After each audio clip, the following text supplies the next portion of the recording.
Seriali Adoleshenca ka ngritur një debat të madh në rrjetet sociale për shkak të tematikës së ndjeshme dhe qasjes së të rinjve në përmbajtje toksike në internet. Në Mbretërinë e Bashkuar, kryeministi britanik Sir Keir Starmer po e çon përpara një kampanjë që ky serial të transmetohet nëpër shkolla. Madje atje po punohet për një plan që nxënësve t'u jepen mësime kundër misogjinisë apo urrëties së grave. Seriali publikua 2 javë më parë në platformën e Netflix dhe është projekti më i përfolur në rrjetet sociale. Mbi dramën qëndron çështja se si një kulturë e maskulinitetit toksik ka çuar në tragjedi. Pra, personazhi 13 vjeçari Jamie, i akuzuar për vrasjen e një vajze në shkollë, është ushqyer nga kjo përmbajtje e sidomos të idesë së manosferës.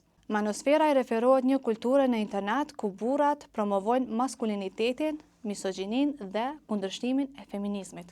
Një tjetër mesazh të cilin e përçon ky serial është përmbajtja apo përdorimi i simboleve emojis nga të rinjt në internet, disa prej të cilave kanë kuptime të fshehta dhe nuk kuptohen nga të rriturit. Kjo rrit nevojën që prindërit të dinë dhe të jenë të informuar për përmbajtjat në të cilat kanë qasje të rinjt dhe ideve me të cilat ushqehen ata. Për më shumë rreth kësaj lexoni në telegrafi.com.